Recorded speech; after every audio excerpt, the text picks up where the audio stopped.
Hello and welcome to Crucible of Words for yet more dedicated legacy action. Today, since it's Halloween, which is, I hope when I'm uploading this video, but it's Halloween, so we're playing a spooky deck. And I decided upon zombies after going through a few other lists, and this is what I've come up with. Essentially, it's just an aggro deck. But it's an aggro deck with tribal synergies, and some of those tribal synergies are pretty good. So what do we have here? We have 12 1-drops. So Champion of the Perished. If Champion of the Parish is good, this guy must be good as well, right? Every time a zombie comes into play, he gets bigger. So pretty simple.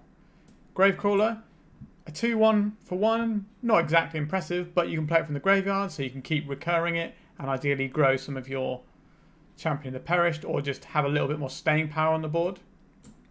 And then Carrion Feeder, which is just a 1-mana 1-1, but you can sacrifice creatures to make it bigger. And the idea is that you can sacrifice Gravecrawlers a few times, or you can sacrifice stuff to some of the other synergies we've got going on here. For example, Undead Augur, 2-mana 2-2. When this creature or another zombie you control dies, you draw a card and lose 1 life. So this with the Carrion Feeder and the Gravecrawler gives you an engine to just draw a load of cards, which is quite nice. Another thing in with the sacrifice synergy is this Headless Rider. So it's a 3-mana 3-1. Whenever this or another zombie you control dies, you get a 2-2 zombie. Another non-token zombie, of course. You can't just infinitely loop it. So between these cards, you can kind of get quite a lot of value out of the Carrion Feeder and make it big enough to rumble through some of the bigger creatures, which is going to be important when we talk about the rest of the deck in a minute. We then have our Disruption suite. So we have 4 Thoughtseize and 4 Tidehollow Sculler. Now, the Sculler is basically like your standard Kitesail freebooter, which you'd find in like a Humans aggro deck, which has some sort of similar ideas to this. Humans is a bit more disruptive, this is more aggressive, but I think having the disruptive element in the Sculler is important. So we've got 8 discard effects. This is just going to be like universally good against every deck in theory, whereas removal and stuff, not so much. Then we have Diagraph Colossus. So it either comes in as a big guy, or whenever you cast a zombie, you're getting a free zombie out of it. So it's supposed to be good late or early is the idea. So we're going to try this out. I've not played with this ever before, so let's see. And then we have 2 Lord of the Accursed, which is a zombie lord. It's a 2-3, which means it's slightly bigger than some of the other zombie lords are, and it has an ability that gives all your guys menace. So if you need to push through the final points of damage, this is going to be good for an alpha strike. And then we also have this zombie, who is a pretty big zombie. He is a 3-mana 7-6. You've probably seen him in previous videos of mine, or just in general, because this card is actually a good card. It just happens to be a zombie. So we're running this because sometimes a 7-6 is just bigger than everything else that's going on and is good enough to win a game on its own. So if you can disrupt them a little bit and then smash down a big dinosaur, that might be good enough to win. Now our mana base, we've got 4 Cavern of Souls, and the rest is all stuff that taps for black. But we have 4 Silent Clearing and some Scrublands because we don't want to get stuck with too many lands in hand, so I wanted the clearing so I can at least cycle them. Now the interesting choice here is Dark Ritual. So this deck was either going to be an Ether Vial or a Dark Ritual deck. Because we have a glut of 3-drops, so we got 4, 8, 9, 10, 11, 12 3-drops, which is quite a lot. The Dark Ritual means we can power them out earlier. So a Diagraph Colossus on 1 makes every single Gravecrawler and Carrion Feeder I play also bring a 2-2 with it. So that should stack up the power quite nicely. And let's face it, Dark Ritual is more spooky and Halloweeny than an Ether Vial, right? That's also some of the logic. But I do think the Dark Ritual with the curve we have makes slightly more sense here. And that's pretty much it for the main deck. So as you can see, we won't be able to remove creatures in this deck. What we are relying on is to have our creatures big enough that they can rumble in the red zone and contest other creatures. We can also go wide with the Colossus and the Headless Rider. So that's kind of the plan to get around big creatures. And then hopefully the disruption of the discard effects will be enough to make sure that our things are good. Sideboard-wise, we have some very, very clear plans here. We have 4 Leyline of the Void for graveyard decks. Pretty simple, don't really need to write anything more about that. We have 3 Mindbreak Traps for Storm, because our Storm matchup is going to be, relying on a Thoughtseize, which isn't enough to beat a Storm deck unless they've already mulliganed very hard. And even then, they can just echo Eons back into the game quite easily. So that's what the Mindbreak Trap is hoping to do and shore up that weakness. 4 Plague Engineer. If we're playing against an opposing tribal deck like goblins or elves, we need to be able to make sure that our guys are more powerful in combat and keep their stuff down. Also, this is an incredibly good thing to Dark Ritual out in some matchups, so that's why the Plague Engine is here. And then we have Still Moon Cavalier, which is one of the most creepy Halloweeny cards I could find, but also it has some very important text here. Protection from white and black. Now, a lot of the control decks are relying purely on white removal spells to kill creatures. This gets to ignore all that and just keep bashing. Also, Death and Taxes is a very real deck that can gum up the works and have a load of guys that might be difficult to attack through. Also, all of their removal is white, so Still Moon Cavalier gets to ignore that. So this isn't just necessarily a cute card. Don't get me wrong, it's not an amazing card, but it does have a very specific and niche use in our deck. So I think it's actually a relatively good inclusion, as well as being a spooky Halloween edition.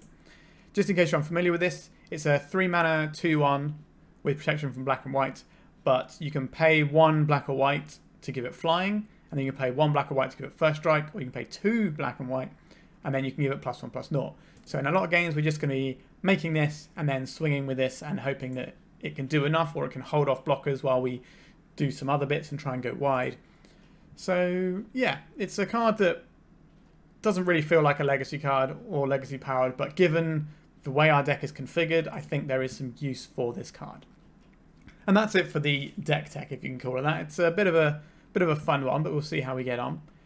Just before we dive into our spooky Halloween games, if you wouldn't mind scrolling down a little bit and hitting that subscribe button. It doesn't cost you a thing, but it really helps me out, and I'm trying to get my subscribers up. Alright, let's jump into a league with this nonsense. Okay, we're into round 1. We're on the play. We have a 1-drop into 1-drop, 1-drop. So we can feel quite a lot of power quite quickly. So I think we just keep this and see how we go. I think we're incentivized to fetch a swamp here, just in case some sort of Blood Moon shenanigans happens. So we'll crack the Marsh Flats. We'll go and get swamp. We'll play Champion of the Perished.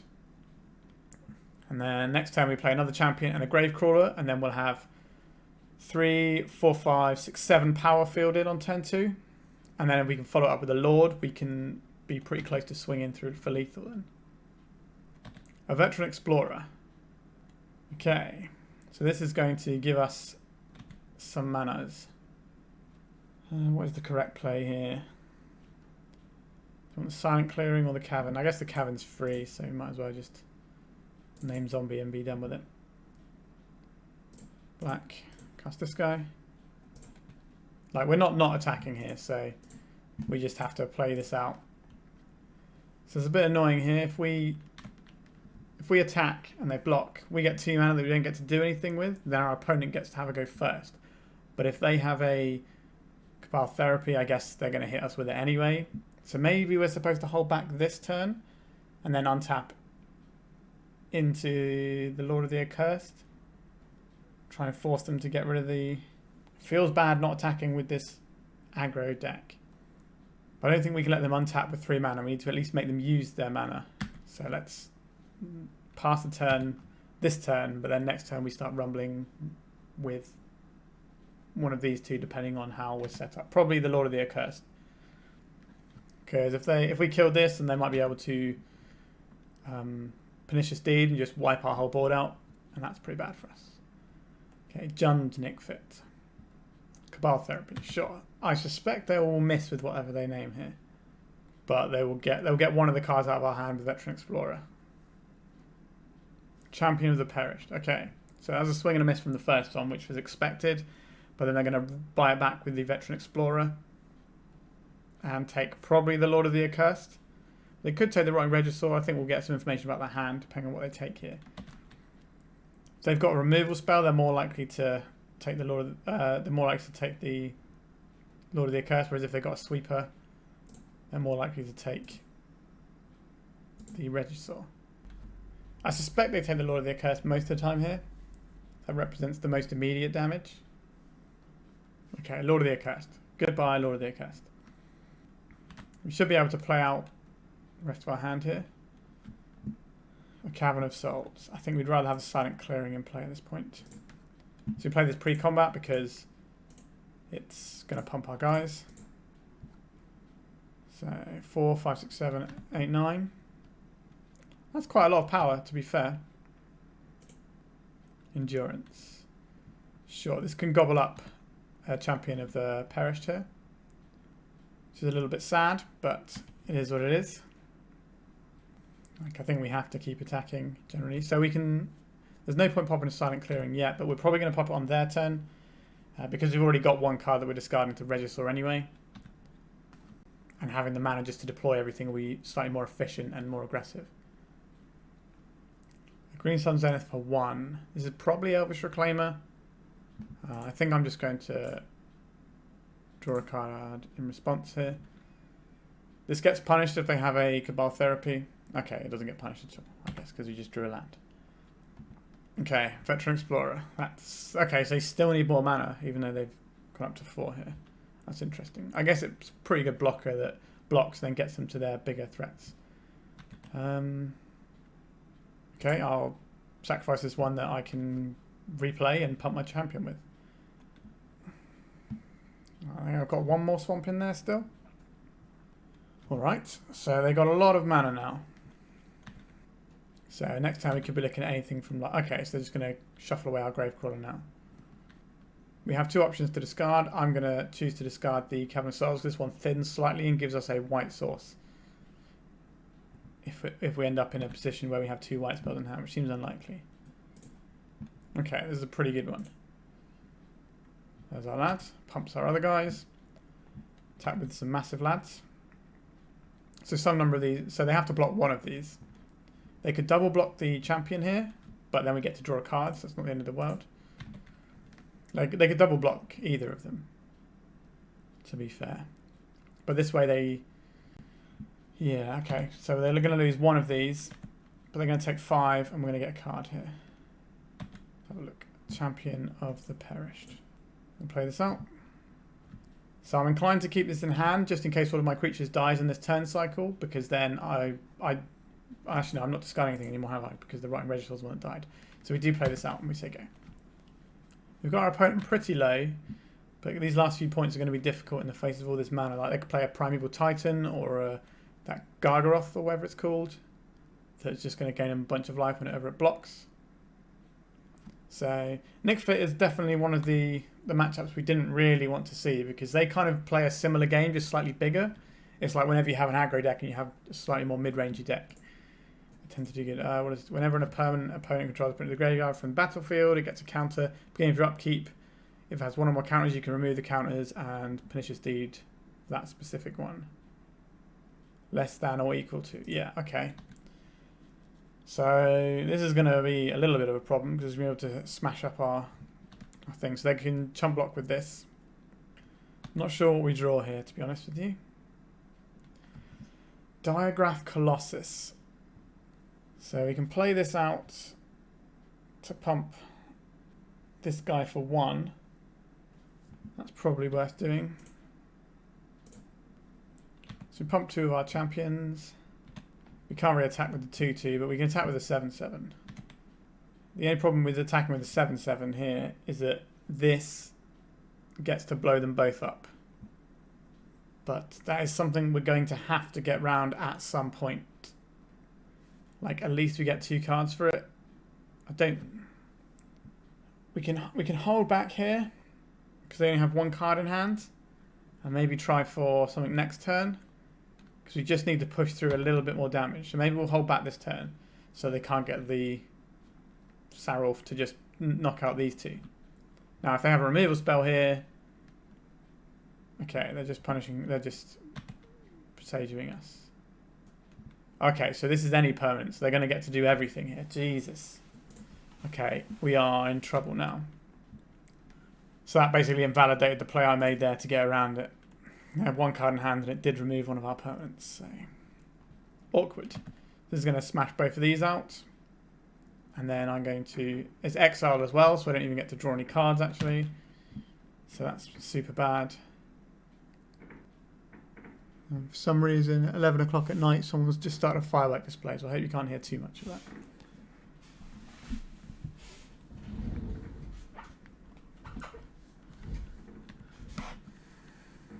Okay, so we have to just let this hit us.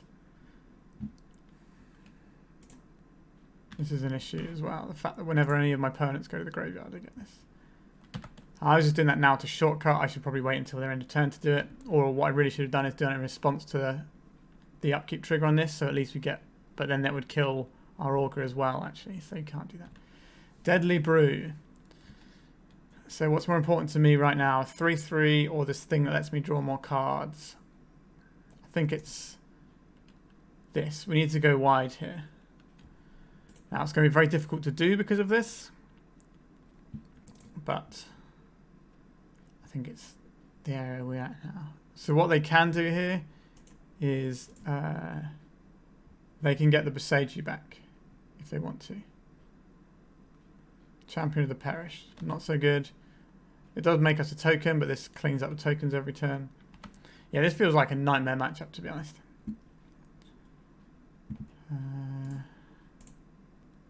Land, because why not? We need to get enough guys to go wide.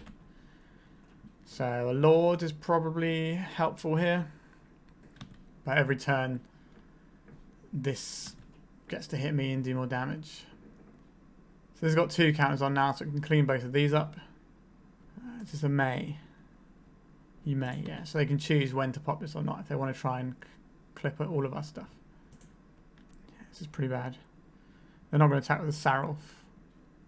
But I don't think it matters either at this point. I think we're pretty dead here. Well, they are attacking with the Sarulf. I think we have to take it here. That's our hope, is to reduce their life total to 0. Nope, got nothing. So the Sarulf will kill a Stillmoon Cavalier regardless, so that's not going to do us any good. Yeah, I don't think we have anything for this matchup, right? Like, this can hit Dryad Arbors, the Plague Engineer, but that's incredibly marginal. Or we can play it out earlier to try and deal with the endurances, so our 3/3s can bash. But I think we just have to resubmit here. I think we're just... Like, we're both kind of doing fair things, but their fair things are slightly bigger than mine. So what does this hand do? Carrion Feeder, Rotting Regisaur. Is that good? I don't think it's good. Let's mulligan. Okay, so this is a very disruption-heavy hand, so I think we'll keep this.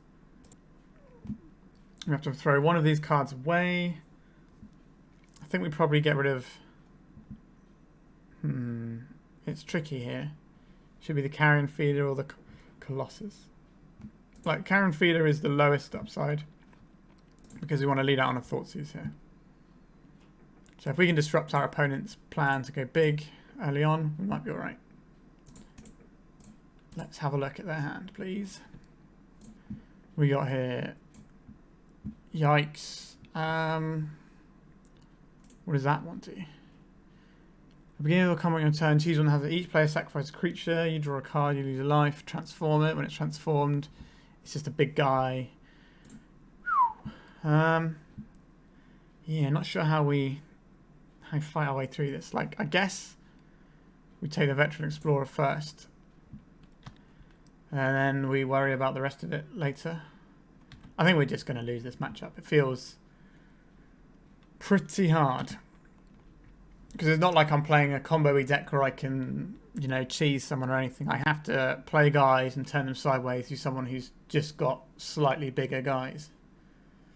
Like, the benefits of running a tribal deck for the purposes of, like, Lords and Cavernous Souls doesn't really work in the face of what our opponent's doing. Okay, so there's the Green Sun Zenith. So this turn, they got some options. I think we play this one out because it's the most mana efficient play. So the Outland Liberator can kill this, which is annoying. The Deadly Brew just gives them more value, so I think we probably have to get rid of the Deadly Brew here. And next turn, maybe we can Thoughtseize away that scary thing. If we draw a 2-drop, that would at least be quite nice curve-wise. But I suspect we are just done here. And we can just move on with our lives. Bayou we know about. And there's a Fiend Artisan we know about. There's currently a 2/2. So I can't really block with my Sculler unless I want to trade it for a Fiend Artisan. Which means they'll get their Deadly Brew back, which means they can get their Fiend Artisan back. So and round we go, really. So this turn we can Thoughtseize this giant thing away. Yeah, I think we're just... I don't think playing this out actually helps very much here. We just have to get rid of the really big thing. Merrin. That does all sorts of stuff, doesn't it? Yeah. I think this game is... I'm almost ready to concede this one, to be honest. Like, all our opponents' draws are just incredible here. Okay, so the mountain, so they can cast Merrin this turn. What does this do? The beginning of your end step, choose that creature card in your graveyard. That's card mana is less than equal number of counters whenever another creature you control dies. Okay, so every time they kill stuff, this is going to get bigger. Does it get bigger as well? No, just experience counters. So every time they kill something, they get something back. And round we go. So we're not blocking this because it'd just be a chump. And yeah. And it'll pump up the Merrin and give them everything back. So at the moment, otherwise, put it into your hand. Okay, so they just get it back into their hand. And then if they have experience counters, they get it into play. So we can Sculler something here. Honestly, I don't think we can win this game. I'm just not going to waste anyone's time, I think we can just concede. The matchup seems unwinnable, I think. Right. This is our hand. We're on the play. Doesn't look great. We need to draw a creature from this. We've got 4 lands, which is probably too many. One of them does redraw, though. And we do have the Cavern. Yeah, this is looking pretty bad. But I think we will keep it because we can just guarantee to play the Colossus. And if we draw a 1-drop, we can Thoughtseize plus 1-drop. And if we draw a 2-drop, we can do that. So our deck has a lot of hits for us. So I think we keep still. 1 mana 1/1. Let's go. It might be attacking as a 1 mana 1/1 as well. We shall see. Ancient Tomb. Lion's Eye Diamond. Okay, I think we're just going to lose this turn then. Sure. We don't have any plays here, so we might as well F6. Okay, so we're going to get Echo of Eons. This is a Day's Undoing, so this is like the full-on 8 Echo deck, effectively. Well, this hand is definitely better than the last one, so that worked out quite well for us, but I don't think we're going to get another turn. If we do, though, we get to Sculler them, which could be quite useful. But I think it's just time to take hands off the keyboard and let's see how far our opponent can go with this. Chalice of the Void for 1. I have a Cavern of Souls, that's fine. Anything that shuts off is Dark Ritual. Okay. So we can either do the most aggressive thing we can do, which is 1-drop, 1-drop. Or we can do the thing that disrupts our opponent and hope that that's good. I think we probably have to disrupt our opponent, right? They are a combo deck after all. So we'll have white and black. Let's see what we get with the Sculler. Chalice 1 is interesting to me. If that's the best thing they could do with their hand at that point, then that's pretty good for us. Let's see what you're working with. Ether Spellbomb, Day's Undoing. So this Force of Will is doing nothing in their hand. The Urza Saga is pretty good. The Ether Spellbomb, they don't have the blue mana to activate it without cracking a Lion's Eye Diamond. Yeah, their hand doesn't really go anywhere here. So I think we take the Hull Breacher here because that's where things go wrong for us. And then we leave this popped out so we know what our opponent's working with. So they're not going to be able to counter any of the spells we play this game. I guess they can play the last thing we play with off of the last 1-drop we play on the next turn. Right, let's start the attacks. There's not a lot this turn, but next turn should be quite a substantial attack. I might get them to even use the Force of Will on our... We can't actually cast the last Gravecrawler, or the last one because of the Chalice actually. So we're going to play 2 creatures out next turn. So if we draw a 2-drop there, then we'll be okay. So there's the Saga we know about. And there's the Ether Spellbomb that we know about. That's just going straight into their own Chalice. Again, the Chalice didn't look very good when I played 2 Cavern of Souls, and there we have it. So now we have some maths to do. Let me crack this first. So we can either play out 1-drop, 1-drop, which will make this guy into a 4/4. So we'll attack for 6 this turn, and then lethal next turn. So given that they're probably going to have things like Otawara, and they're also going to have a blocker soon, I think we should probably go wide rather than tall. Right, so we could have gone tall and play the Regisaur, but I think we just play the Champion of the Perished out. And then, yeah, so this isn't going to work because it can't be countered. And then this pumps everything. Then we play another one. And I think at this point it's probably just the Gravecrawler. Again, it can't be countered. The chalice looking very bad. All it's done is hurt them. It does mean I can't play a third 1-drop this turn. But that doesn't necessarily change our clock right now. So attack with these for 6. And then we have lethal on board now. 6, 7, 8, 9, 10. Yeah. We have one as a Saga to contend with, but we get to pump all of our guys next turn. So our opponent is in trouble. So they'll block this and they'll take 3, 4, 5, 6, 7, 8, 9, 10. So I have exactly lethal if they have one blocker, but they're also going to have to tap their Ancient Tomb, or they can tap their Lion's Eye Diamond for it, I suppose. Which I don't mind, because then they won't have any cards in hand. So I think we are doing all right here. Seagate Reborn. Okay, they've taken damage for this. So what are they so intent on doing with their blue mana here? This could be Otawara, but again, that means tapping out of... So, okay, they're just dead, sure. So it's our turn. So what is good here? Mindbreak Traps are going to be able to blow stuff up, are going to like stop them mid-combo, and the Leyline of the Voids are going to be pretty reasonable. They'll shut off Leyline. So I think we just run it like this. Because they got all these, I think we're actually okay take out Dark Rituals here, so our deck is just more business spells. Because we're bringing in a load of free spells anyway. And then we just need to trim 3, so we're probably going to trim some of our top end. I think the Colossus is probably going to be too slow for what we're doing here. And yeah, okay, we're going to submit like this and see how we go. So this hand doesn't have any disruption and doesn't have any real threat. I get to ignore the, so they can't echo, and I get to ignore a chalice. And if they Days Undoing us, they're probably not going to Days Undoing us without having a guy in play first. Reluctant keep here. I think the amount of things we can draw to make this hand good is quite high. Like another land, a Thoughtseize, a Sculler, any 2-drop, even a 1-drop is probably fine here. And we've got 2 draws to hit something to fill in our turn 2 slot because we have a 1-drop and we have 3 drops. Obviously this Digraph Colossus is probably not going to do the job for us. Okay. And Urza Saga. Okay, it's pretty good. Let's make unencounterable Champion of the Perished. The next time we can Carrion Feeder, so if we draw a 1-drop or a 2-drop here, that's fine. If we draw a land, that's also fine because it guarantees our turn 3. Okay, they are just conceding to Champion of the Perished. I enjoyed that.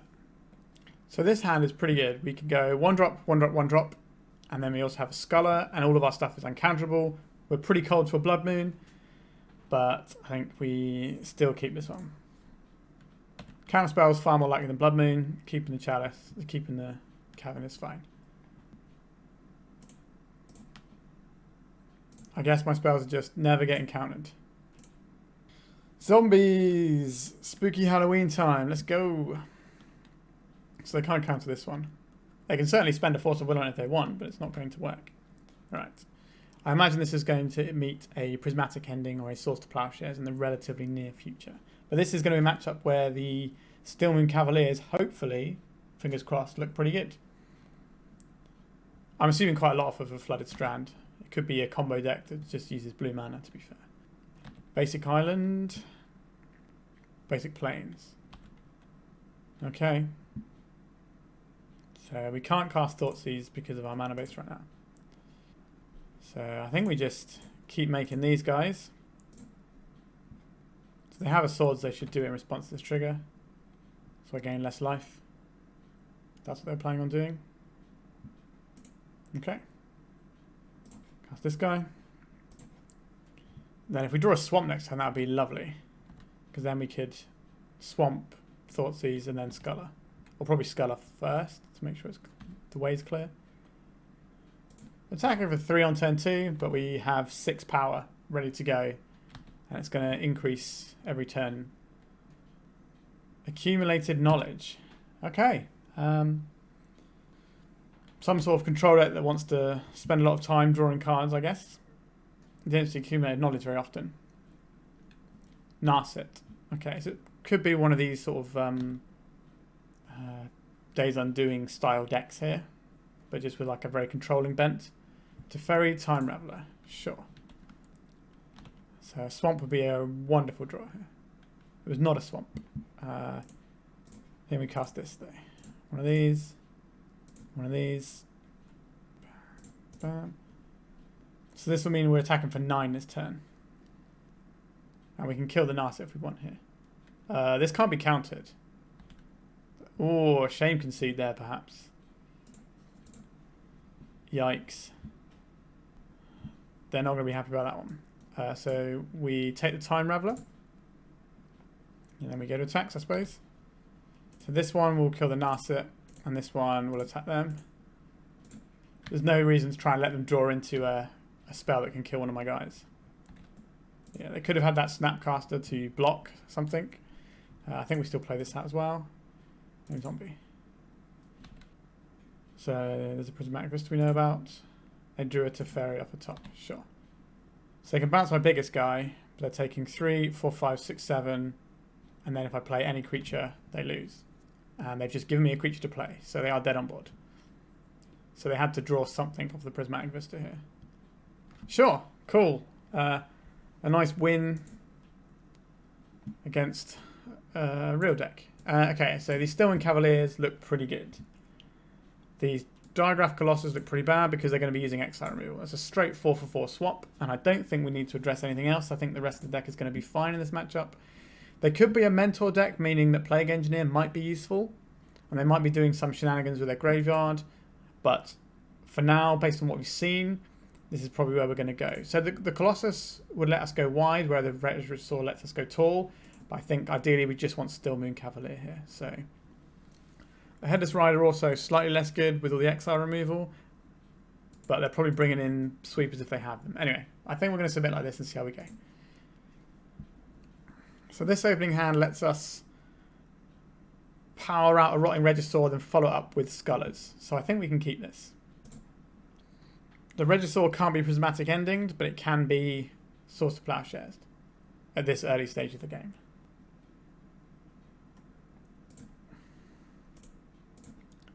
You're going to get a basic Swamp in case of any sort of Blood Moon shenanigans that some of these decks can have.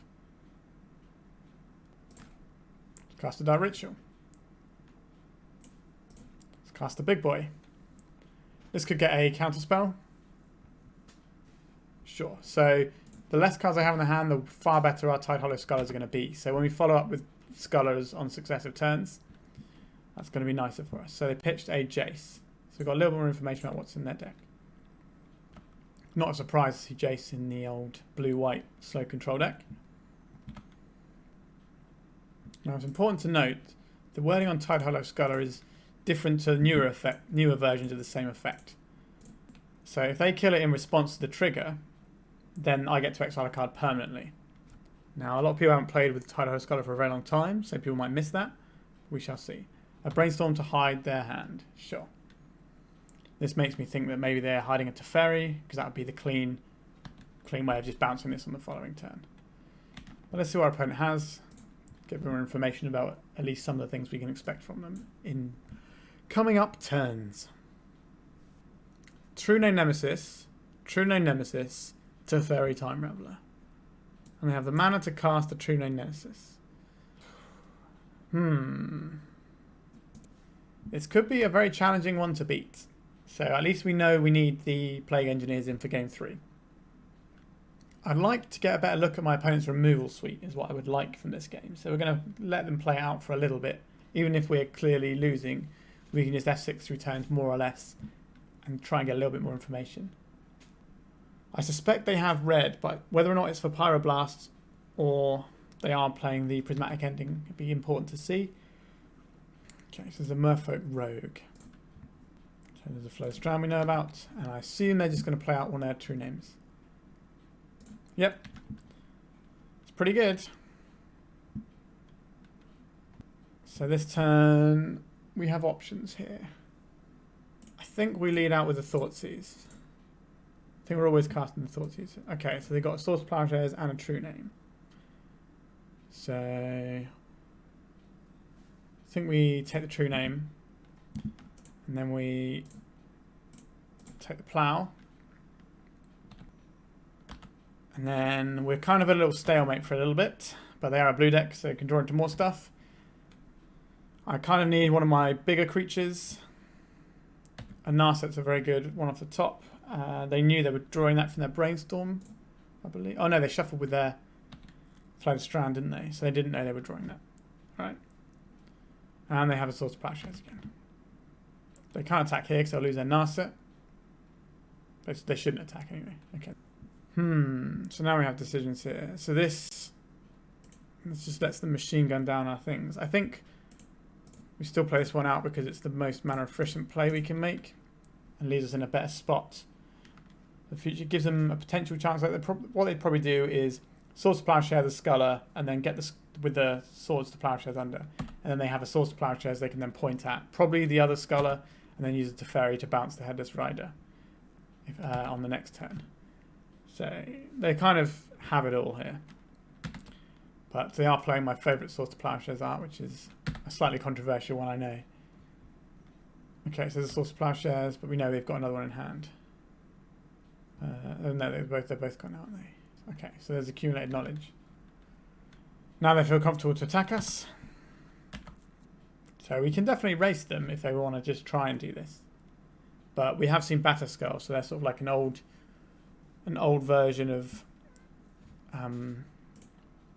Stoneblade. So let's play this out. Yep, a 1-mana 1/1. Fear it. So this means their exile removal won't actually exile our creatures now. So we'll actually get cards out of it, and if we draw any more things that have synergy.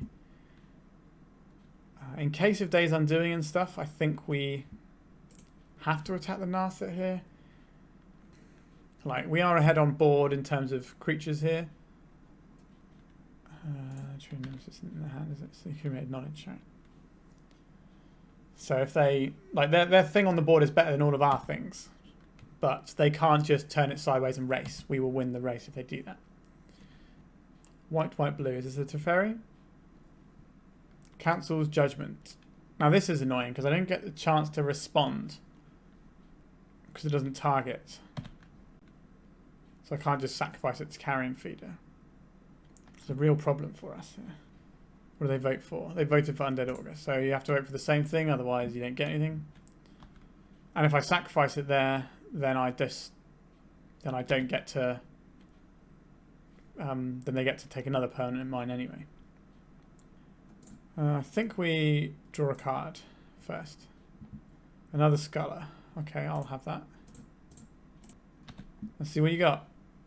Let's take this to Teferi. So what I could have done is sacked this in response and permanently removed it, but I need the bodies here, so I'm not going to do that. So they are slightly ahead in the race for now, but again, I've got more power in play. So they might have to hold back the True Name on blocks. Obviously, if they hold back the True Name on blocks, I can't really do anything because it's far bigger than anything I've got. And it can kill our stuff and we can't really interact with it. So there's the accumulated knowledge we know about. So that's all the cards we know out of their hand now. Are they going to stop swinging now? They are. Okay. So we play this out on Zombie. So the things that punish us for going wide would be like Terminus and Supreme Verdict, but that would at least kill their True Name. So I don't hate that. I can't really attack here. What I can do is I can attack with 2 Carrion Feeders and then sack the one that they block to force through 2 damage. But ideally I'd like some sort of Undead Augur or something, or the Headless Horseman type thing. Something that I can get a bit of value from sacking them. Another Carrion Feeder. I don't think it's worth it to force 2 points of damage through to just lose a guy here. Like, the more guys we have, the better our like Headless Horseman and Undead Augur draws are. Council's Judgment. Okay, so we're probably losing one of our Scholars, so they get the Teferi back. Tell me which one they voted for. This interface does not feel... Oh, this one has got 1 vote next to it. Okay, cool. It wasn't abundantly clear straight away. For a minute, I thought I might end up getting rid of both of my Scullers. Okay, so they're going to Teferi and they can bounce the Sculler if they want, but that doesn't seem like an amazing play to me because I replay it and take the Teferi again. Okay, so just going to bounce this to draw a card. Sure. Still no attacks. So we can kill the Teferi this turn if we want. Okay, now this is a real creature that we've got here. So I think if we attack Teferi with both carrion feeders here. So this attacks Teferi, this attacks Teferi. And then they block one of them. And then we sack it, the one they block. And then black 2. Make our massive dinosaur. Make the carrion feeder. So the Trio Nemesis can just block the Rotting Regisaur though. But if we swing with everything, or if we swing with these 3 things, then if they block this and they're taking 3 but they don't kill the Regisaur, if they block one of the other ones to get some value, then I sack it to the other one and then they take 9, which puts them 3 away from dead. Okay, let's see what they got. Swing and a miss would be nice. Supreme Verdict. I see. That's a little bit rude. We don't have any cards to discard here. A Gravecrawler. This is an interesting one here. So let me play out the Gravecrawler. And we sacrifice the Gravecrawler. And we play out the Gravecrawler. We sacrifice the Gravecrawler. There's a 4/4 now. This can be a 3/3, which isn't really enough. Or is it? Play out the Gravecrawler again. This one I'll sack it this time. And play this one out again. So if they block this one, they take 4, 5, 6, 7, 8, 9. So they take 10. So they take a lot here. They do have a Mishra's Factory. So all my guys are dying next turn anyway. So I think we should probably... I think we have to attack them with everything here. Yeah, so they animate the factory. So we get to take one of their lands away from them. Now if they block wrong here, we might be able to kill them. But I suspect something's going under the Rotting Regisaur. Okay. So like that and like that. So this one is going to sacrifice this Gravecrawler. And I kind of want to kill this factory. I think we just let this happen. Because if we can sack all these off, but if we sack off too many things, they have no reason to cast the Supreme Verdict anyway. So I think we just let this ride like this. Take a big chunk out of them. And take one of their permanents. So if they Supreme Verdict, they will lose their Trio Nemesis. And if we draw any zombie, we get to instantly deploy the Gravecrawler as well. Now, they do get to keep looking for cards with Narset, which can change things up a little. The Batterskull. Okay. So they might not even... That would be very bad for them, because whatever the Batterskull blocks, I will sacrifice. Okay, so they are doing the Supreme Verdict play this turn.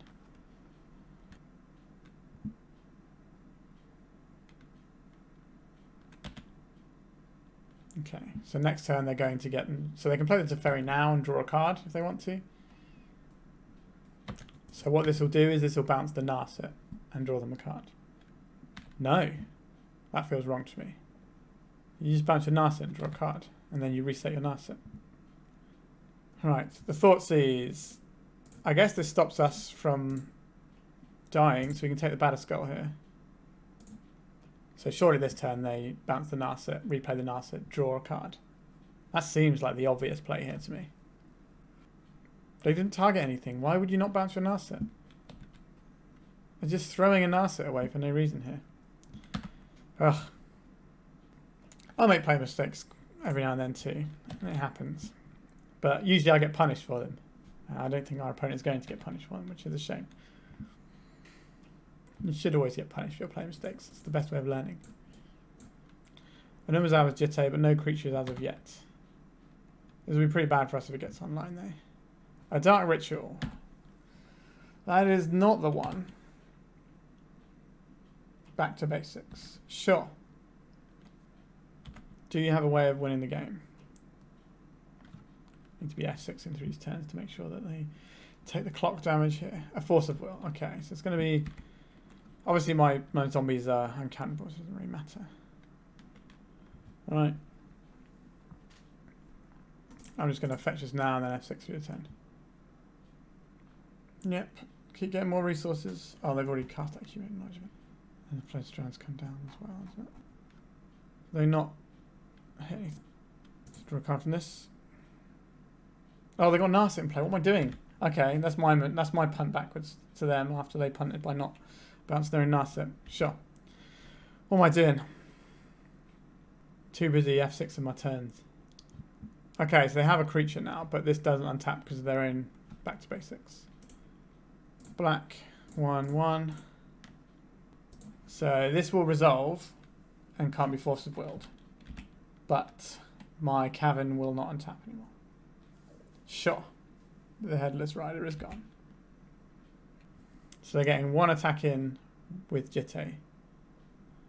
So X1s are going to be bad here. X2s aren't going to be much great either. So Rotting Regisaur is kind of what we're aiming to hit here. A Cavern of Souls. I guess we play that out. And zombie. And then we have 6 for our turns.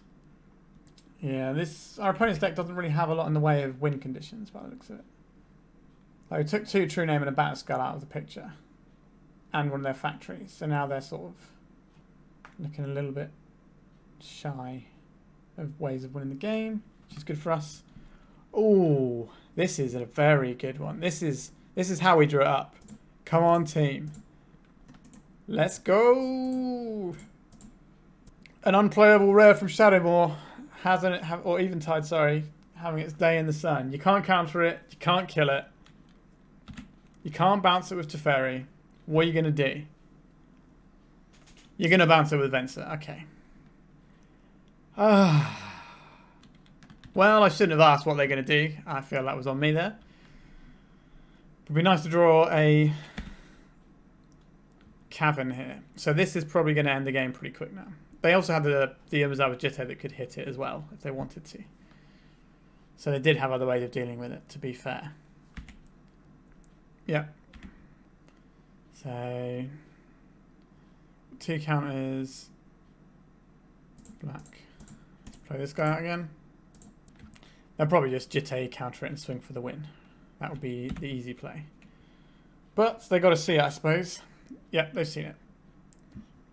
Their clock is a bit lower than mine. I'm going to let them play it out just so they can drain the clock a little bit more, because I don't know if our opponent can actually win the game with the amount of time they have left on the clock necessarily. So we'll let them play it out because it's going to take them so long. I don't know why they bother with all that bouncy shenanigans. They just go in for it and win the game. There we go. Okay. So sideboard in. Now we know we need to deal with True Name Nemesis. I want these Plague Engineers. Which means we're probably getting rid of some of our guys. So the Headless Riders are good against Wrath of Gods.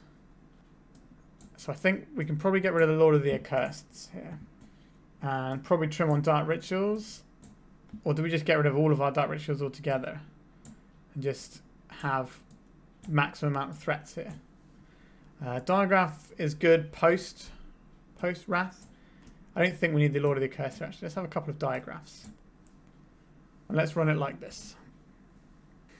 1 drop and then some 3 drops. It's not great, but we have an answer for the 3/3 True Name Nemesis. That's the one. Yeah, this is not an amazing hand, but it's fine. It applies pressure, and it's also fine against a Supreme Verdict. Have disposable guys. Now this is probably going to get Supreme Source of Plowshares, I'd imagine. Nope, no Source of Plowshares on 1. Play this out. Attack with this. Okay, get Swamp. I don't think we need to scrub down with 2 Cyclones in hand. And then we just F6 returns and let it bash. End of turn brainstorm on one. That means they either have no lands in hand and they're digging, or they've just made a mistake. And they didn't bounce their Narset earlier, so maybe they're just a bit new to the deck. That'll be my assumption. We don't want to get back to basics, so we're going to play this out. Sure. Cracking this. They're just removing our... Okay, they're just drawing a card. Maybe they want to Force of Will this. I want to see... Okay, it's getting a Force of Will. What did they exile? Back to basics, sure. Attack with our medium man. Keeping zombies off the board is also good for them. This means if they like Wrath, it keeps the Gravecrawler down. Council Judgment. Okay. They've got some removal spells in their deck, as it turns out. But what about this guy? No removal, no counter spell for that one. So we've got 5 cards in hand there. So the chance of them having a removal spell are relatively high. A Narset, that is not a removal spell. I don't want to play this until they play out a true name, to be honest. Force of Will. Okay, so that's something we're going to have to fight through in a bit. This is the 2-turn clock, so I think we just bash at their face. Well, that's a very good pickup. This will force the... this will force the force out of their hand. What we could do is we could lead off with a Plague Engineer. But the only issue here is that if they have... oh wow, okay, they just turn here. So they have a Battle Skull they can cast next turn. So we'll take that. Wowzers. We want to keep this to discard to the Regisaur. So our opponent's got 1 draw step. So we know they got Force of Will as well. A Sword Splashes. Okay, they found the swords. And they have a Teferi to bounce my guy if they want to. They're just going to plus it. Carrion Feeder. So we have options here. We can attack the Teferi, so if it wants to bounce this, it will die. Which is a little bit annoying that that's kind of the level we're at here. If we attack them once, put them to 5. How do we beat Batter Skull? I don't think we do. I think we lose this one. Had to hit that plow. Let's attack Teferi here. A Stillman Cavalier would be a great draw. I think we play out the Silent Clearing here. We're going to need to draw a card in their turn. I think we probably play out the Carrion Feeder here. I don't think we play out the Plague Engineer just yet. We hold this back and we make sure we draw in their turn. As to play around the Narset. There's a Trino Nemesis. They have 1 card in hand and it's Force of Will. I think that play is wrong. Personally. I think you bounce this and play the Bat Skull. I would like to draw a card, please. Steaming Cavalier is a pretty nice one to follow up with. Let me cast this one first. I have 1 card in hand and it's Force of Will. So we name Merfolk here, which kills this off.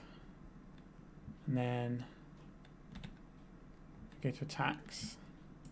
This attacks Teferi, this attacks Teferi.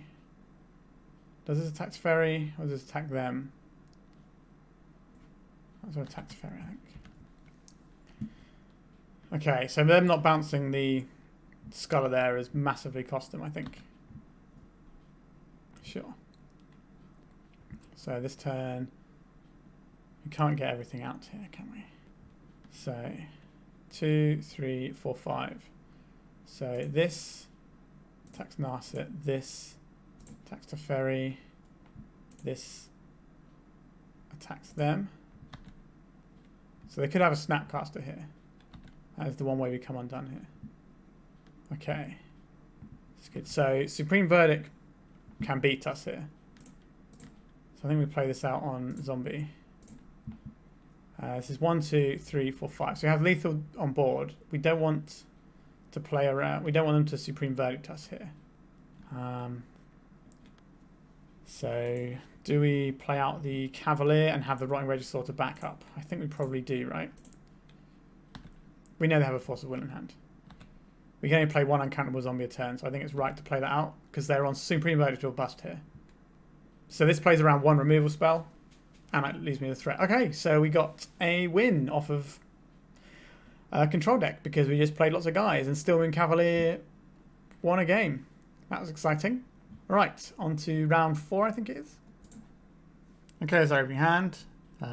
We have 1 drop, 2 drop, 2 drop, 3 drop, and a Cavern of Souls. So yeah, sign me up. Champion of the Perished. Let's go. Just getting lightning bolted. An end of turn brainstorm. It's the second one of those I've seen, a turn 1 brainstorm. So that either means they don't have a land, they're a combo deck trying to set up, or they haven't cast a good brainstorm, generally speaking. Or they have a very specific turn where they want to be able to remove my guy and play a thing at the same time on next turn for some reason. So we'll see. A wasteland, sure. So maybe they wanted to be able to wasteland and hit that. Let me play this one out. Let's cast this Carrion Feeder. Are you going to daze a Carrion Feeder? No, you're not. They don't really need to bolt this yet because they can wait till it becomes a 3-3, and when it's about to become a 4-4 they can bolt it. Boom, 17. Winning the race. So this matchup, in theory, obviously I've never played this zombie deck before, but in theory this matchup is just about racing. All of my cards are threats. They have a mixture of threats and answers and card advantage, so hopefully enough threats can push through. Now they do have a Murktide Regent, which is going to be bigger than all the things that we can do, and truth be told, there's nothing we can really do about that main deck. I think we still board in the ley lines in this matchup just because, yeah, this guy and Murktide. So I assume the Insectile Aberration comes across here. Yeah. And then this turn we have options here. Thought Seizure is a little bit annoying. I think we crank out a Swamp here and play the Augur. And this gives us a bigger champion, but also means that we can draw cards if they remove anything, because all of their removal is damage based. And we attack with both of them, because if they want to trade a Dragon's Rage Channeler for a Carrion Feeder, that seems alright to me. Okay, so pushing damage through. They haven't been filtering too much, so I don't think this is the Murktide turn. I think next turn is the Murktide turn, so we're going to try and force through some discard using these things. So it's just the insect coming through. They've only got 2 card types in the graveyard right now, so we're not too bad off. Okay, they didn't actually do anything with that turn. Interesting. Okay, well, you know me, if I got a Dark Ritual, I'm going to cast a Dark Ritual. This would be an interesting one for them to counter, actually. Let's see what you're working with over there. Petty Theft targeting the champion. So if I sacrifice this, they can't actually cast Petty Theft again. They can't cast the back half of this. So I think I'm actually just going to sacrifice this guy now. So I get to draw a card out of it, and they can't cast Brazen Borrower. So that play seems alright to me. So put Delra's Secrets in, so that's going to be 3 cards in their graveyard here. 3 card types, sorry. Okay, so they have just that. They have a Mystic Sanctuary, which is going to put the Expressive Iteration on top of their library. So if I'd have cast a Scholar here, I'd have actually been better off, which is annoying. So I think we play this out. We know our opponent's got Wasteland, so we don't want to play a Silent Clearing out this turn. So I can send the Carrion Feeder in, and it can trade with the Dragon's Rage Channeler, perhaps. Let's see if they want to take that trade. I was straight up 1-for-1, but I cycle this. But the amount of filtering that Dragon's Rage Channeler gets them, and they're basically hellbent now. So it's well worth me stopping them being able to dig. Okay, yeah. So they made the same. Oh no, they've decided to go for it. Interesting. Okay, yeah. So I will sacrifice this Undead Augur. Draw a card. I don't want my life total getting too low either, to be honest. This gives us a 3-3. And we can sacrifice the Colossus here, but So that'd leave us with a 4/4, and this is a 3/3 that makes 2/2. So I think this is just going to be more power. So I think it's worth trading those off like that. And then I can play this fetch land that we drew. I don't really want to crack it, but I'm on a multiple of 3, so it shouldn't make too much of a difference life total wise. So like a Mystic Sanctuary, yeah, and then put the on top. Nothing like. Wait, what? We're targeting Brainstorm. That is interesting. Coming across. I don't think it's worth it for the thinning here. But again, we are on a multiple of 3, so maybe it is. Let me just leave it this turn. So we will cast this Gravecrawler and make ourselves a creature. And play this out, make another creature. Does put us to 5, but we're already dead to bolt anyway, so. They have the bolt, they snap off our face here. I suspect this means they don't have the bolt. Scalding Tarn, Wasteland, and they have a Brainstorm on top. So they've got a proper Brainstorm coming up next turn. Sure. So we get attacks.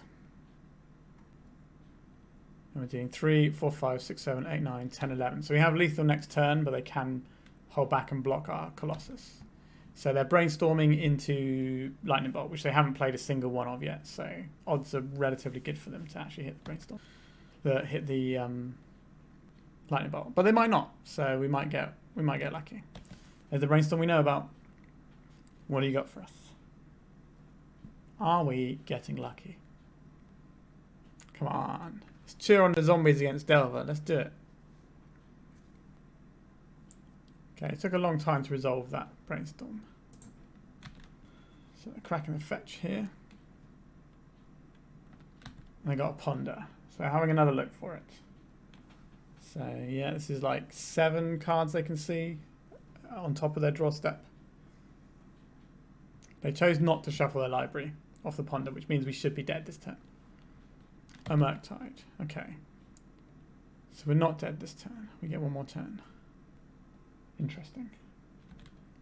So attack with the Delver, that would be bad for them. Okay. So we need to find the Lord here.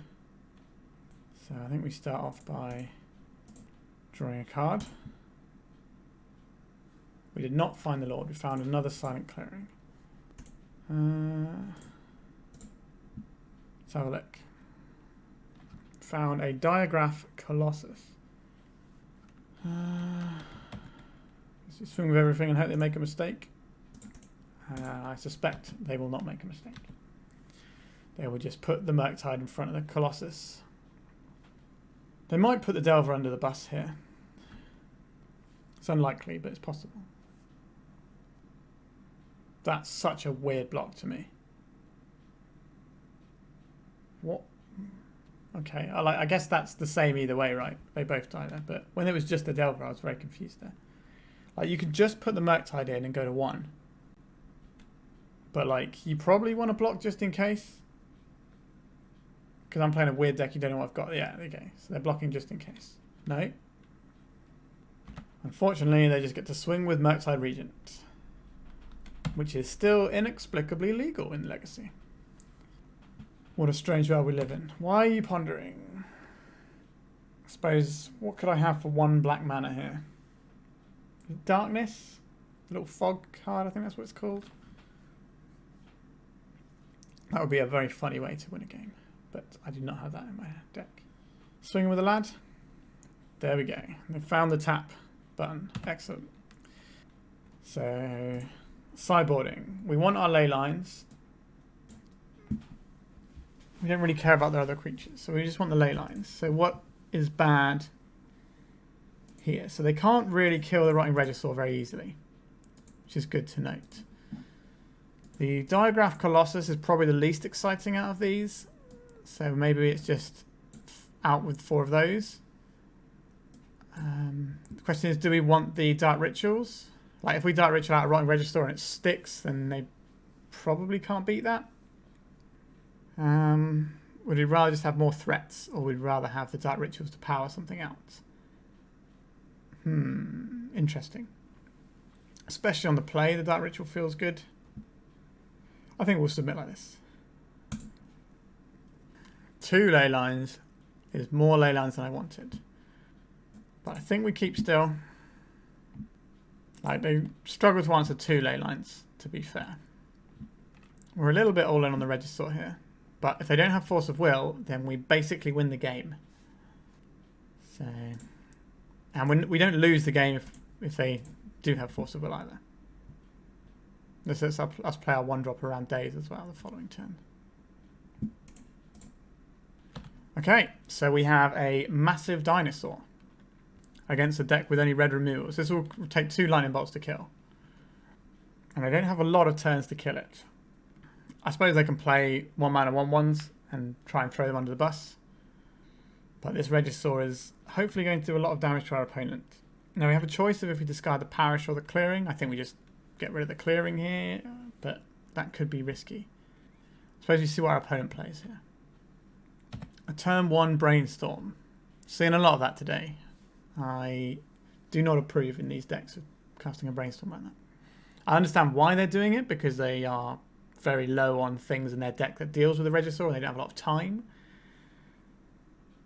But I think you're almost better off just deploying a 1/1 to chump block and at least having a Brainstorm fetch land to fix your hand on 2.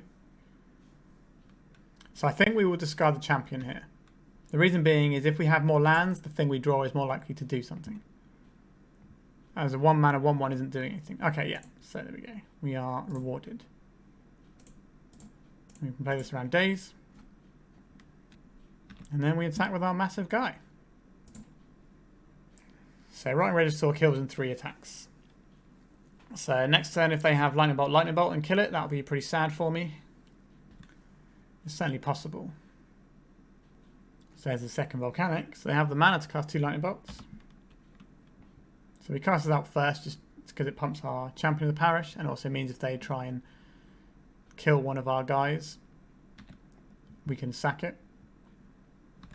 Get slightly more value off of our plays there. They got a Brazen Borrower. They do have a Brazen Borrower. I could sack it to this, but I don't think it's worth it in this matchup right now. If we draw another land, we might be able to stick it. And it also gives us another counter of our Champion of the Parish, which means it can trade with other things if necessary. Brazen Borrower cannot block creatures that, unless they have flying, so we don't actually have to worry about this card getting in the way of our clock. It will just be trying to race us. So that's why I'm less inclined to sack it as well. If they just want to play that out and try and racing, they're very far behind on the clock here. Okay, the Wasteland is good. Takes us off of the white mana. And it also means that we're 2 turns away from a Regisaur even if we draw land. Yep, there it is. Sure. So we sacrifice the guy who's going to die. Cavern of Souls. That's a pretty good one. We have to play out because we need to hit Rotting Regisaur. So let's attack. Delver is the only... Well, Delver and Brazen Borrower are the only real threats in their deck, so they have drawn them both, which is a little bit annoying for us. But hopefully the rest of their hand is just like unplayable Murktides and stuff. Okay, they get a 9. So we outrace the Delver if it flips here, but obviously they're going to have other spells to follow it up with. It did not flip, so that means land or a creature. Could be the Bauble, I suppose. This is instant or sorcery to flip. Okay, so it's probably the Chandler, which is going to be a thing that they're going to use to filter the top of their deck and then probably chump block. They can try and race with it, but obviously it's never going to become a 3-power guy, so it's probably better just to block 1 turn. A Lightning Bolt. That's pretty good. Let's hope that we can get there with a land this turn and play the uncountable Regisaur. We did not get there for the Regisaur. We have a 1-mana 2/1, which unfortunately trades with the Channeler, but at least it comes back. They're going to flip it this time. They did. They drew a Brainstorm, so they're going to get to see 4 additional cards this turn. I don't understand why Dragon's Rage Channeler is legal in Legacy. I think it's too powerful, but here we are. I don't think you should be able to see an additional card every time you cast a spell, as well as beating for 3. But there we go. Call me old-fashioned, but seems a bit good. If anyone's interested in the things that I think should be banned from Legacy right now, I think it is Dragon's Ray's Channeler and Murktide Regent. I think they should both go. Because if you take a 1-drop out of Delver, it dramatically reduces it, and Dragon's Ray's Channeler is by far the best 1-drop, and it's just too powerful and sets up so many other things. But, yeah, so I kept a hand that was explicitly, like, planning around Delver. So this hand... Okay, so they're going to trade 1 off. I'm doing that so they get to see less cards on their turn. But yeah, so this hand I kept was... It had the thing to stunt all the Delver threats. And it had the Regisaur, which was a threat that they couldn't deal with, apart from the 1 Brazen Borrower in their deck. Sometimes they have a second one on the board, so there was maximum of 2 cards in their deck that dealt with it. So they had the 1 threat in their deck that ignores Leyline, and they had the Brazen Borrower. So, yeah, sometimes your opponent just has it. And that's the way Magic the Gathering works sometimes. It's just the Delver deck sees so many cards, it always gets to have it, which is a problem, to be honest. Alright, let's stop whinging and lose this game. The Scholar, they can cast their Brazen Borrower, and then they will daze. And then they crack back for 7, and then I die on the following turn. Yeah.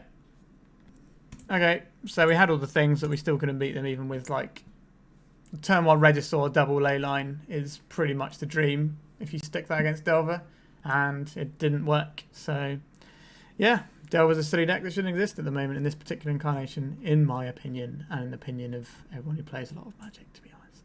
All right, I think we are 2-2, so we're going into the last round for the money back, basically. So let's go. This hand is kind of ugly. Like, we're on the draw though, so if we draw any creatures that aren't 3-drops on turn 1 or 2, then this hand looks good because we put this into play, and then every zombie we have doubles up. I think we'll give it a go. Cycling Street Wraith. So this is looking like Death Shadow. It could be a Doomsday deck, but the Mishra's Bauble makes me think it's Death Shadow, and they're using that to power out Murktide Regents. Okay, the Wasteland is a bit of an issue for us here, as is often the case. A basic Swamp would be a nice draw here. Cavern of Souls. Let's see what we do here. So they can't daze this, they can only Force of Will it. So, but if they Force of Will this, Wasteland our thing, untap and play a threat, then that'll be sad. Let me have my terrible 3-mana 2-2. No 3-mana 2-2 for me. Why couldn't I play against the white deck with my 4 Stillmoon Cavaliers, please? Okay, this is going to be a hard one. But their Snuff Outs won't work on our creatures, so that's something we got going for us. So their removal suite is usually like about 2 Fatal Push and 2 Snuff Outs, roughly. So we should be alright about that. They should be snapping off this Wasteland now. Like we need to draw some business at some point in this game. We did draw the 3rd land, but obviously we're going to lose one of them. Yep, there we go. So we are incredibly behind right now. But we've drawn a threat. It's not a good threat, but it does attack. Doesn't block, but it attacks. Can't daze this either.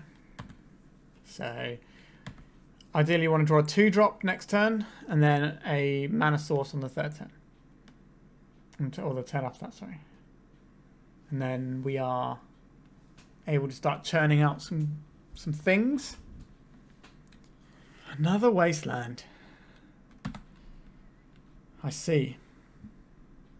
Fascinating they didn't fire it off in their turn. I don't know why they're waiting till my turn to untap. Like, it doesn't make a difference, right? So you play this out, can't waste on that one. Well, you can, but it doesn't really do anything. 1 point of damage, boom. So they're still a ways off of Death Shadow being live, and we are an aggro deck, so like the scarier threat is Murktide Regent, which It's not something I particularly want to play against, but they can play it next turn if they have a blue source. And it'll be, what, it won't be that big a one. It'll just be like a, what, 5/5 or something? For 2 mana, a 5/5 flyer. Yeah.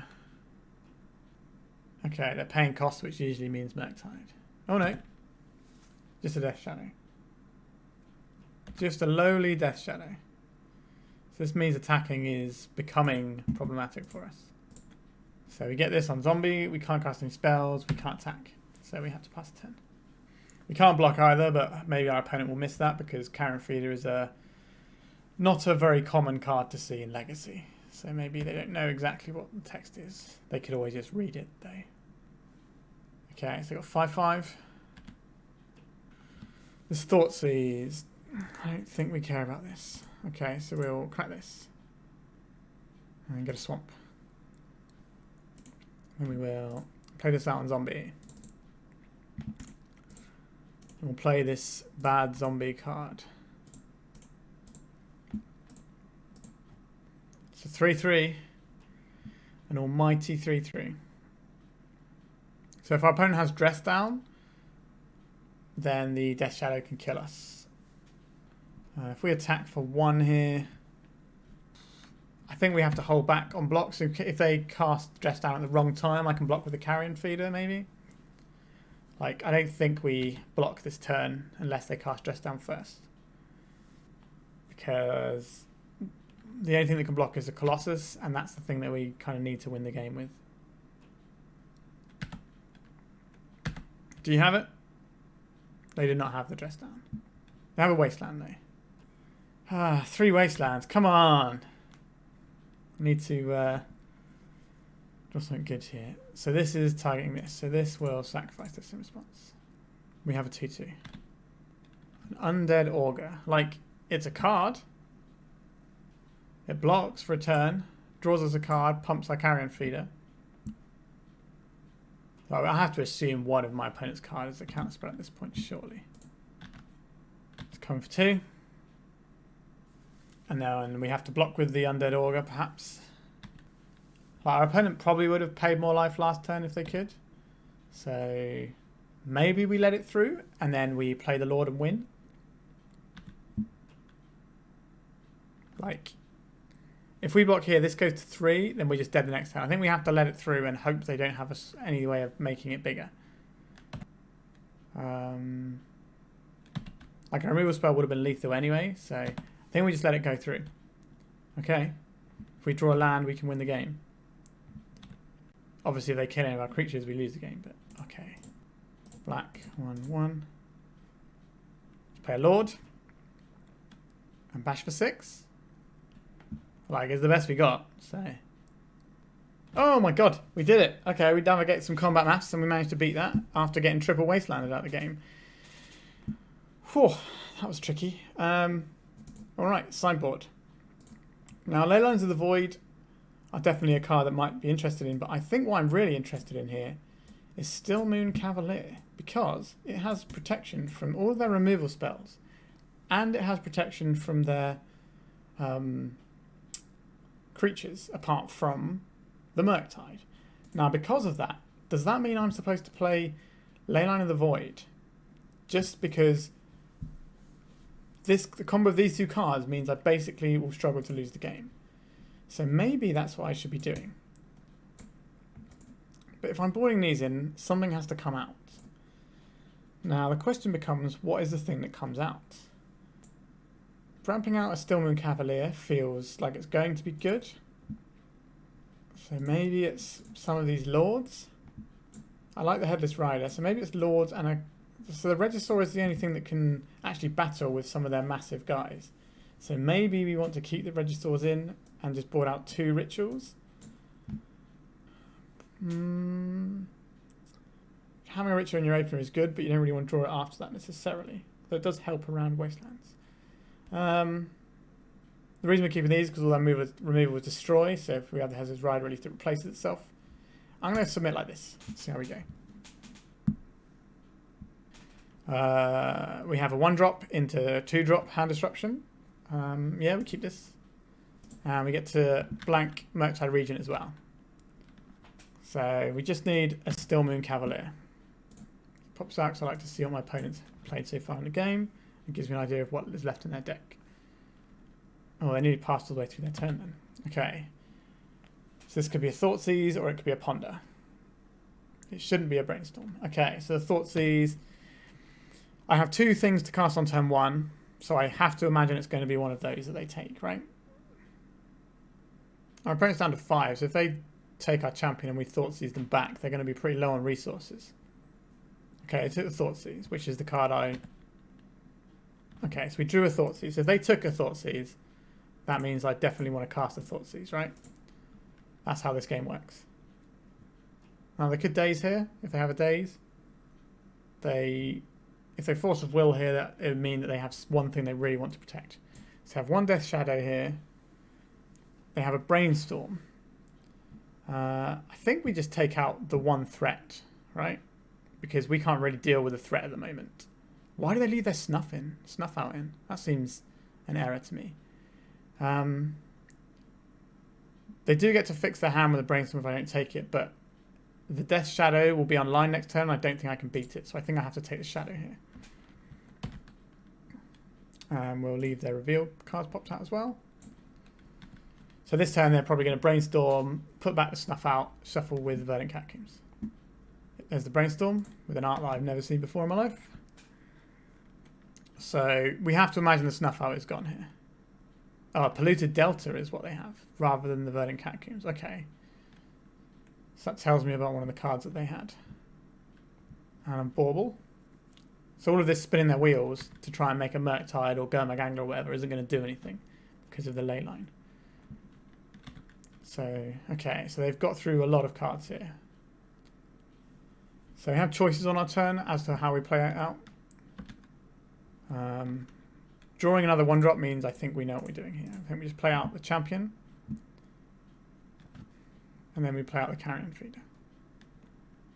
Okay, the Cycling Street Wraith. Play this out, add black. Play this out. So the thing with Death Shadow is you don't actually have to deal that much damage to kill them usually. So next turn... Okay, so there's the waste hand that they had. So I have to imagine this is hitting our Silent Clearing. So yeah, we need to draw a mana source to deploy either of these creatures. Now all of our mana sources deploy this, but only some of them deploy this one. I would rather deploy the Sculler here. And I would probably... I'm tempted to exile it in response maybe, but they don't have a lot of removal in their deck, so maybe that's not necessary. That's a good one. Zombie. This turn, we definitely cast this one, I think. White, black. Let's see what you're working with over there.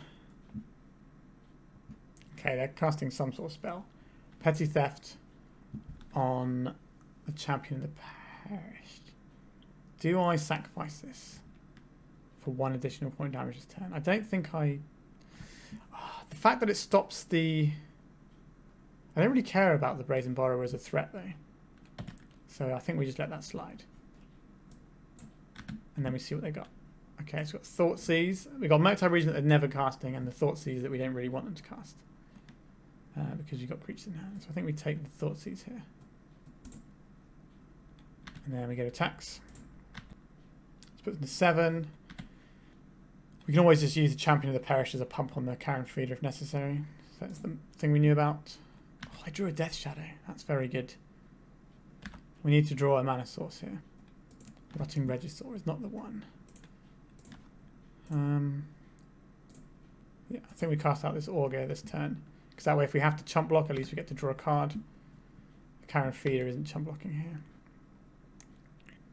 So I don't know if they can attack this turn. Like, we take it if they attack anyway. Like, even with the dress down, they still didn't kill us. Wow, that's so aggressive. That makes me think they have to have a another threat in hand, like another Death Shadow. Otherwise, that play is just... Wow, that's mad to me. Wowzers trousers. I would like to see what my opponent is working with over there. So we'll do this, then we'll play the Champion of the Perished. And then we'll use that to chump block the Death Shadow. Actually, we don't even need to do that. We can play the Champion of the Perished. Dismember.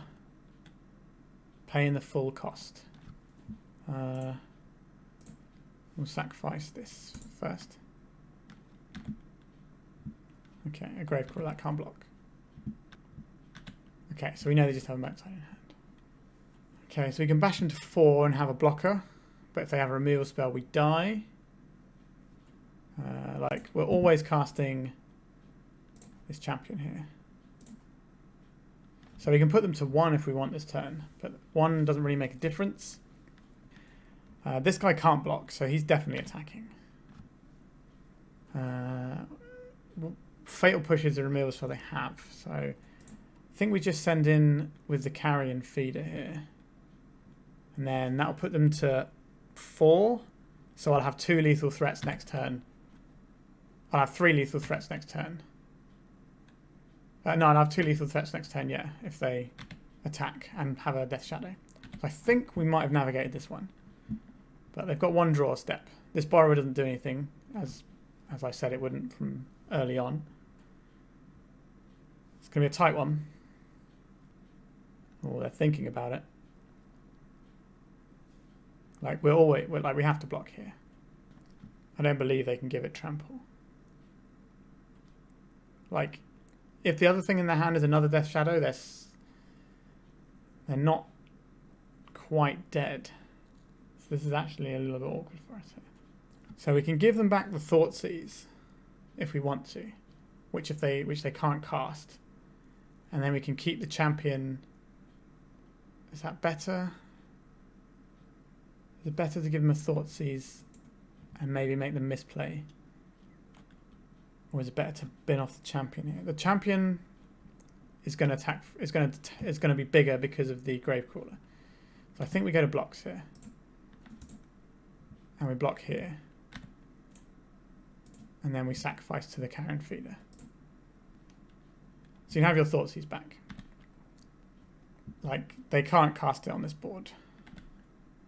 Well, they could, but the only thing is it gives them another card for Brainstorm potentially. Really? That's bold. That's so bold. That means if you've got a threat, then I can kill you. I guess they didn't have anything, maybe, and they were just trying to... That's so bold. Okay, so I guess we play out this Gravecrawler, which will pump our guy. And we can either play out this carrion feeder, or we can just recycle the Gravecrawler again. Then we just recycle the Gravecrawler here. So we have 2 3-power guys here. So we have a 3-power guy and a 4-power guy. Okay, cool. So we got it. All right, so we got the 3 and 2. Nice, nice. Let's have a look at the deck list. Yeah, it was pretty good. The Digraph Colossus seemed bad. I don't think making the zombies like this. So the idea was that you could maybe Dark Ritual this in on turn 1, and then all of your things make more guys. But that just seems bad, to be honest. It doesn't seem good enough. The Carrion Feeder was very good. Like, if you compare this to, like, humans, I guess, like, the Carrion Feeder is like your Mother of Runes replacement. So instead of protecting your guys, it means you get value from the other guys that die. Which is obviously not as good, but, you know, we're zombies, we're doing what we can. The Rotting Regisaur was excellent. It was just a massive guy that demanded a response. So this was definitely the reason to play Dark Ritual.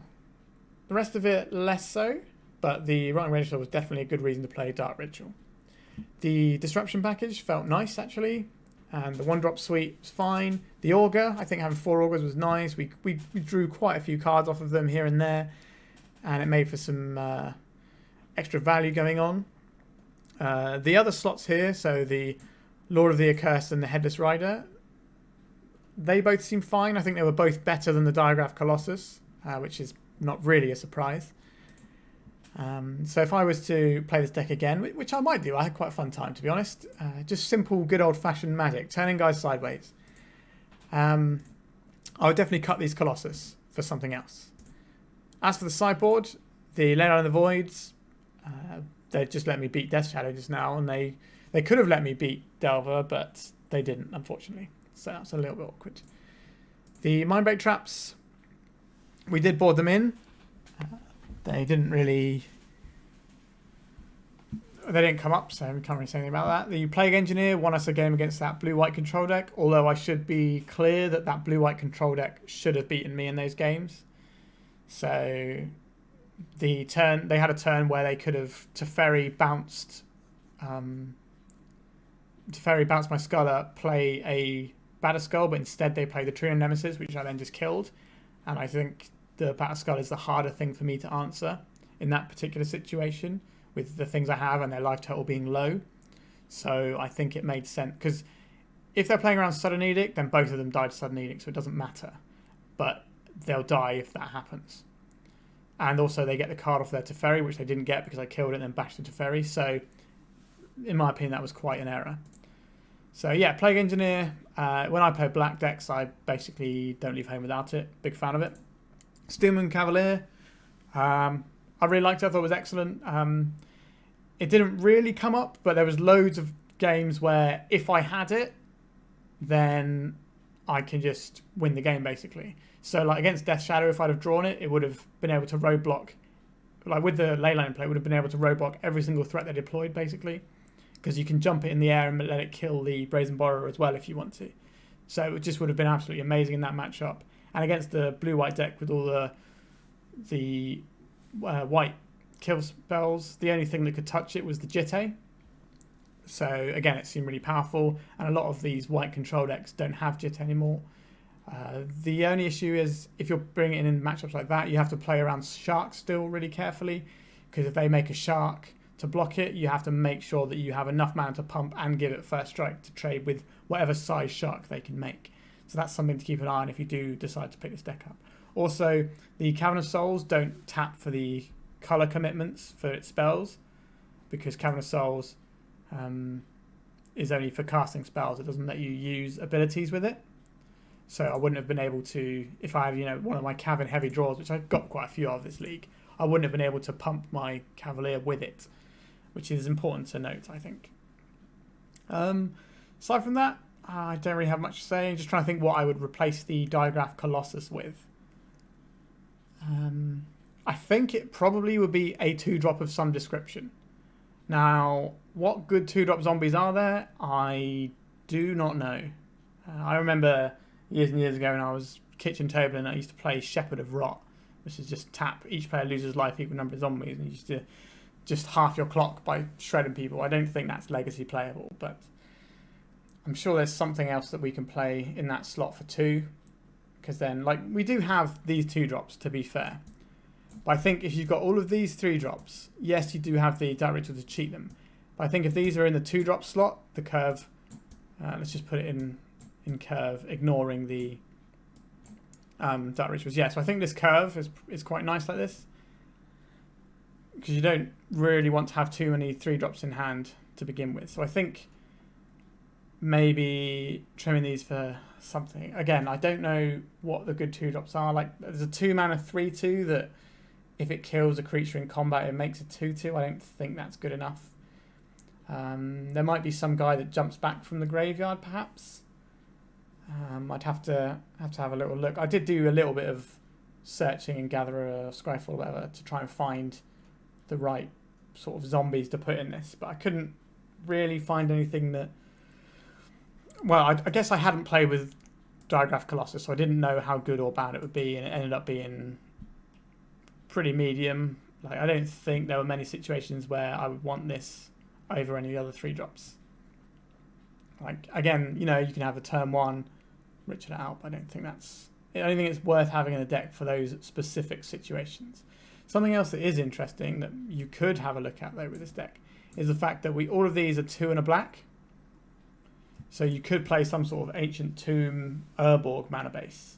Now, the problem with that, as I see it, is you have these Tide Hollow Scholars, which require you to have a white and a black mana, as well as the Undead Augurs. And the fact that quite often you're playing multiple 1-drops. So I don't think it's realistic to play the Ancient Tomb build, but maybe you could play, quite a different looking list where you're going a little bit bigger. So maybe you've got less of these 1-drops, but then if you've got less of the 1-drops and stuff, then your Champion of the Perished is worse, and that guy is, you know, that's the initial threat that gets in under a lot of stuff and causes your opponent to start tapping mana, which then lets you resolve your bigger stuff. So I think this configuration is probably getting towards the best you can have. Obviously the mana is a little bit tricky because you're running these things, so you know, Wastelands and Back to Basics can cause you trouble with this deck a little bit. But you have these lands that can draw you cards in a pinch, and we did draw cards with them, and they were good. You know, it helped us power through our deck a little bit in the mid to late game and get over the line a little bit. So I think that's fine. So yeah, I think it's just the Diagraph Colossus that's got to go for the next time I play this, which honestly I'm quite tempted to play again. But there we go. I've always been a fan of zombies. So that's it. That's my Halloween deck for you for Halloween Day. Like the last week or so I've been playing, you know, spooky themed decks, and I guess this is the spookiest because it's just a whole bunch of zombies. What could be more spooky? Alright, that's it for today. If you want to subscribe, it doesn't cost you anything and it really helps me out and I'd appreciate it. Obviously likes and comments too, especially if you've got some other zombies you want me to try out. That'd be interesting. Alright, that's it for today. So thanks for watching and goodbye.